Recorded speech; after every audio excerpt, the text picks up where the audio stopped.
La Ville de Montmagny réitère son appui aux activités de sensibilisation à la sécurité ferroviaire.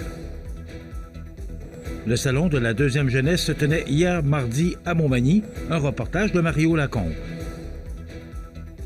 Troisième édition de la populaire Fiesta d'automne dans la MRC de Lillet.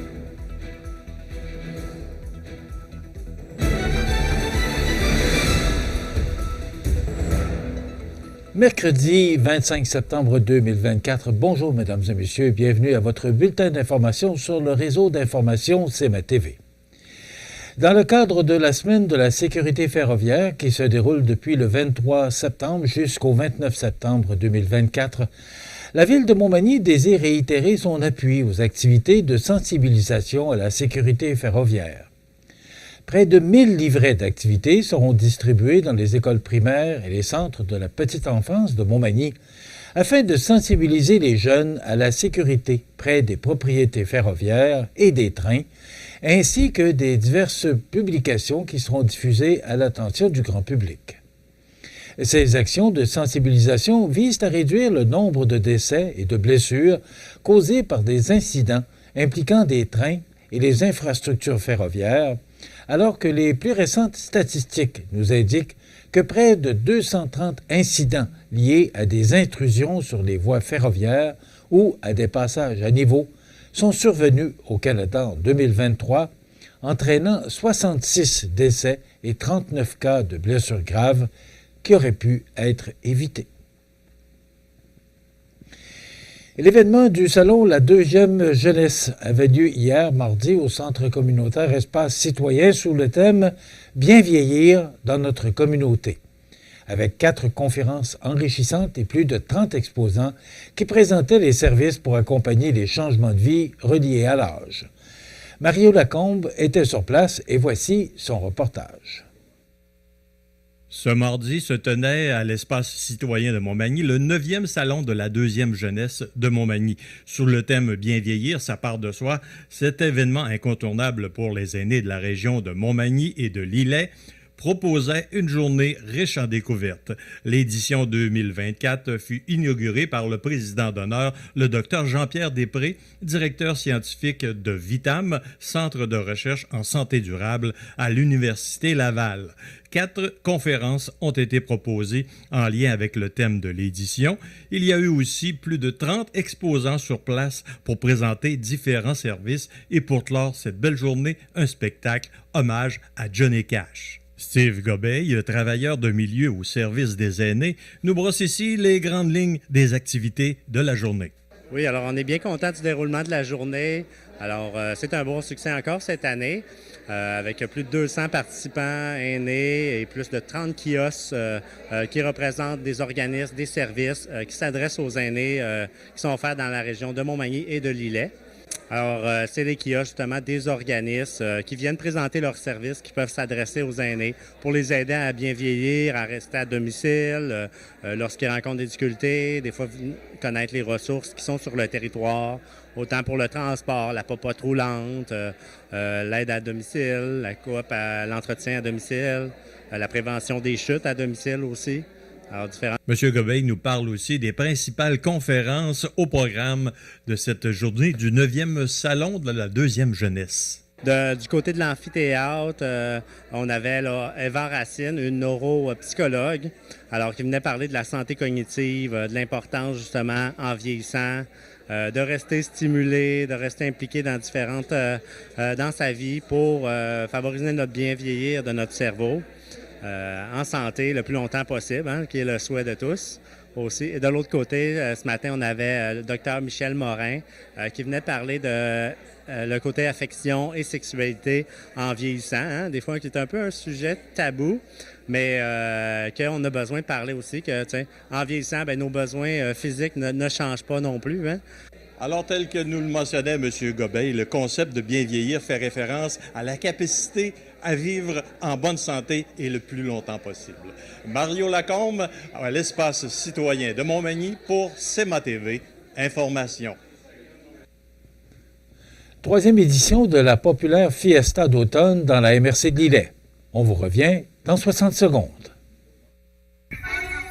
Du 10 au 14 octobre, c'est le Festival de Loi Blanche de Montmagny. Ça débute dimanche 6 octobre avec le déjeuner d'envoi. Jeudi 10 octobre, déjeuner académique et après-midi dansant. Vendredi, retour du Défoule-toi avec les Poffins et The Ultimate Show Band. Samedi, journée familiale et retour très attendu du gala de lutte de la NSPW, suivi d'Alco-Olika. Dimanche, journée 100% country. Lundi, journée de fermeture. Tous les détails au festivaldeloi.qc.ca. On vous attend. CEMA TV agrandit son rayonnement de diffusion. En plus de regarder CEMA TV sur son site web et sur le câble de Cogeco, vous pouvez maintenant capter la programmation de CEMA TV sur le canal numérique 206 ou analogique 14 sur le câble de Saint-Pamphile. CEMA TV, partout pour vous. Au Canada, entre avril et novembre, l'hirondelle rustique fait son nid sur des constructions humaines. L'hiver, les hirondelles migrent vers le sud et l'Amérique centrale. Elles reviennent chaque année faire leur nid, souvent au même endroit. Les hirondelles rustiques cherchent les parcs et les champs pour se nourrir, mais les pesticides, les changements climatiques et d'autres facteurs menacent leur survie. Aidez-les en leur fournissant des sites de nidification et en jardinant sans pesticides. Et ce n'est qu'un début. Pour en savoir plus sur l'hirondelle rustique, visitez ffdp.ca. Vous regardez CEMA TV, le réseau de l'information sur la Côte-du-Sud. La MRC de Lillet tiendra la 3e édition de son événement interculturel, la populaire Fiesta d'automne, devenue un incontournable depuis 2022. Le samedi 5 octobre prochain, de midi à 21h, la municipalité de Saint-Damas-de-Lillet accueillera cette activité gratuite, rendue possible grâce au soutien financier du ministère de l'Immigration, de la francisation et de l'intégration dans le cadre de son programme d'appui aux collectivités. Cette formule, la Fiesta d'automne, est un événement annuel itinérant qui permet à l'équipe du service d'accueil et d'inclusion des nouveaux arrivants de la MRC de Lillet de travailler en étroite collaboration avec divers partenaires des 4 coins du territoire. Des professionnels de la MRC de Lillet, du Carrefour Jeunesse Emploi Région Lillet, de la municipalité de Saint-Damas-de-Lillet, des amusements Saint-Damas ainsi que de l'ABC des Hauts-Plateaux composent le comité organisateur 2024 qui déploieront tous les efforts pour faire de cette 3e présentation de l'événement un autre succès. Tournoi de soccer, jeux gonflables extérieurs, bricolage sous le thème de l'automne, maquillage pour enfants et fabrication de ballons, atelier de danse animé par Ivani Aubin-Malo, spectacle de danse ivoirienne ne sont que quelques-unes des activités qui auront lieu ce samedi 5 octobre. Le service de transport collectif Accès Lillet offrira également une navette gratuite pour toutes les personnes désirant assister à cette fête.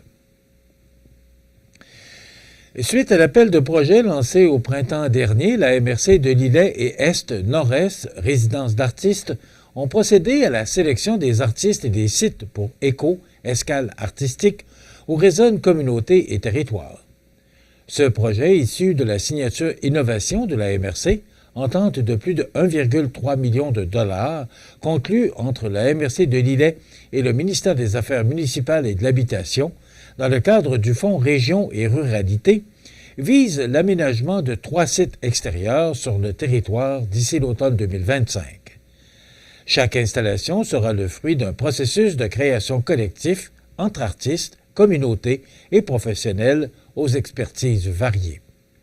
Un solo et 2 duos seront soutenus et encadrés par la MRC de Lillet pour la réalisation des 3 escales artistiques, dont Anne-Marie Proulx à la photographie, qui investira le parc ornithologique du lac Noir de la municipalité de Tourville, Sandra Giasson-Cloutier aux arts et textiles et Charles Robichaud à la sculpture, qui seront assignés au domaine de Gaspé de la municipalité de Saint-Jean-Port-Joli, et enfin Élisabeth Cardin à la peinture et la littérature, et Pierre-Étienne Lessard aux arts médiatiques, qui, eux, se verront attribuer le parc des écarts de la municipalité de Saint-Damas-de-Lillet. Ces équipes de création seront accompagnées d'un mentor d'expérience en la personne de Michel Saunier, artiste port-jolien, dont le talent rayonne jusqu'à l'international, avec près d'une 50aine de réalisations d'œuvres d'intégration à l'architecture et au paysage à son actif. De plus, des collaborations avec des scientifiques, des spécialistes de la flore et de la faune ou de l'histoire et du patrimoine enrichiront le travail de co-création des artistes durant les 12 mois de production.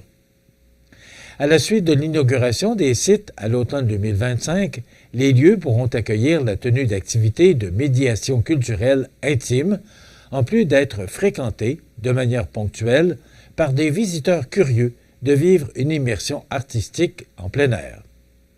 L'apport de la communauté occupera une place importante dans le projet ECO, alors que la MRC de Lillet invite la population à déposer son témoignage sur le site web ecodillet.com. Dans un deuxième temps, en cours d'année, la population sera encore invitée à rencontrer les artistes afin d'enrichir leur travail de réflexion et de conception et ainsi faire résonner communauté et territoire au cœur de ces escales artistiques.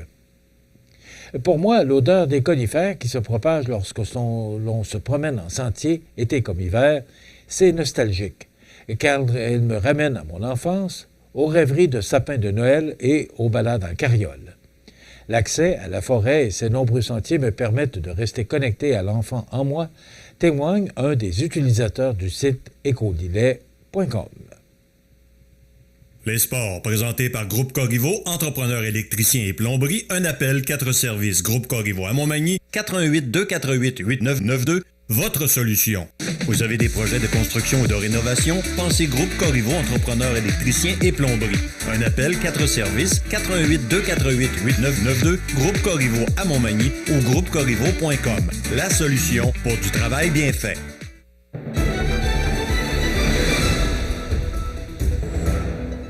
Organisé par CDC, ici Montmagny-Lillet, Corporation de développement communautaire, la Maison des jeunes de Montmagny, le Carrefour Région Montmagny et la Maison des jeunes de Lillet, les jeunes de la région ont pu assister à la première édition du Skate Scoot Challenge au Skate Park de la ville de Montmagny.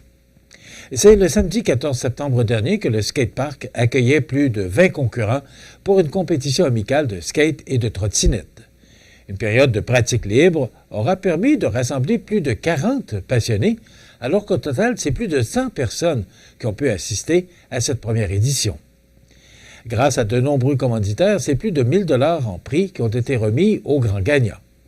Dans la catégorie skate, la première position a été décernée à Tristan Dagenet, la deuxième position à Émile Doré et la troisième place à Jason Poulain.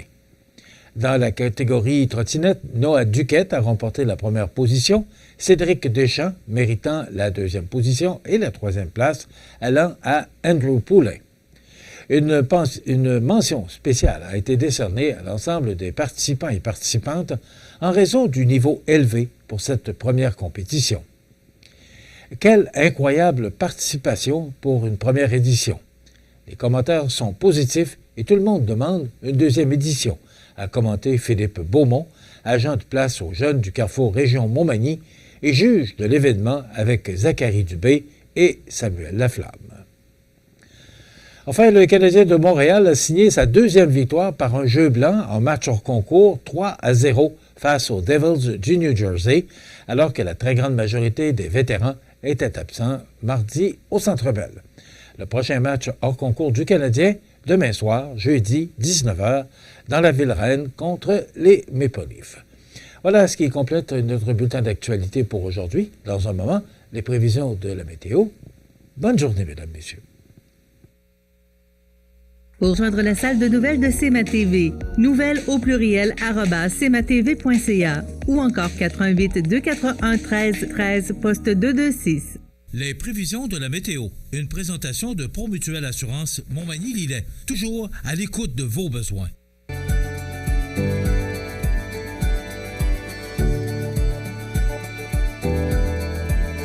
Besoin d'assurance? Promutuelle Assurance. 88 248 7940. La la la la la la la.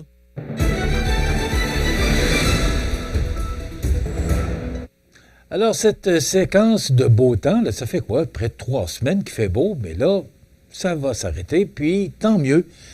parce que là, on a besoin de pluie, on a besoin d'eau pour remplir nos réserves qui sont passablement à sec. Là. Vous savez qu'il y a une interdiction d'arroser encore et de vous servir de l'eau là, pour laver une voiture ou autre. Là. Il faut conserver notre eau pour des besoins essentiels de survie. Alors, voilà pour cette température-là qui, vraiment, là, on a eu un beau mois de septembre, même si on voulait dire quoi que ce soit, ça a été un beau mois de septembre. Mais là, les prochaines journées sont un peu maussades, mais tant mieux. Je pense que c'est souhaité qu'on ait un petit peu de pluie. Alors, l'image satellite là, qu'on vient de voir démontre sans l'ombre d'un doute là, que le temps nuageux s'installe là, pour quelques jours. Et cette zone de pluie, là, on la voit d'ailleurs juste là, elle va monter comme ça et nous atteindre au cours des prochaines heures. Donc, ça nous donne, en résumé pour aujourd'hui, mercredi, du temps devenant nuageux. C'est déjà fait. Le ciel est quand même passablement nuageux ce matin. 60% de probabilité d'averse en après-midi. Vent devenant d'est à 20 km/h ce matin avec un maximum de 17. Ce soir et la nuit prochaine, du temps nuageux, 40% de probabilité d'averse en soirée et après-minuit, de la pluie qui débute au cours de la nuit avec un minimum de 14. Demain jeudi, de la pluie, on parle de 10 à 15 mm, maximum de 16. Des averses pour vendredi avec un maximum de 17. Et là, hier, on parlait de soleil pour samedi. Pour l'instant, on nous parle de temps nuageux. Ce sera frais avec 15 degrés. Et pour dimanche, c'est du soleil avec de fréquents passages nuageux avec un maximum de 19. Les normales de saison, ce temps-ci de l'année, sont de 14 le jour, 4 la nuit. Le soleil s'est levé à 6h34 ce matin et se couchera à 18h32. Il fait actuellement 12 degrés à l'extérieur des studios de CMA-TV. Les vents soufflent de direction est à 8 km/h. L'humidité est à 82 % et la pression barométrique est à 102,6 kPa. Maintenant, pour le bateau qui fait la navette entre Montmagny et l'île aux Grues. Donc, les départs sont prévus pour 10h15 et 21h30 aujourd'hui. Et de Montmagny, les départs sont prévus à 11h45 et 22h15. Donc, ça sent nuage. C'est déjà passablement nuageux sous le ciel sud-côtois. Ça va être comme ça pour aujourd'hui, demain, vendredi. Et c'est nuageux, ça se dégage lentement pour samedi pour nous apporter une belle journée pour dimanche. Mais ce sera quand même du temps frais, à l'exception de dimanche où on parle de 19 degrés. Maintenant, pour le menu de notre émission de ce 25 septembre, dans un instant, on va vous présenter la chronique culturelle en compagnie de Cynthia Lamontagne des Arts de la Seine. On procédera aussi avec une entrevue, une auteure extrêmement gentille, Marianne Girard, qui nous parlera de son plus récent, son livre qui s'intitule Dolly. Donc, une entrevue très intéressante en compagnie de cette auteure, Marianne Girard. Il y aura également les grands titres de l'actualité, les avis de décès, et ça complétera notre émission, mais on me dit qu'il n'y a pas d'avis de décès aujourd'hui. Alors, quand même, on parlera d'actualité, ce ne sont pas des sujets qui manquent. Alors, je vous souhaite une excellente émission à notre antenne.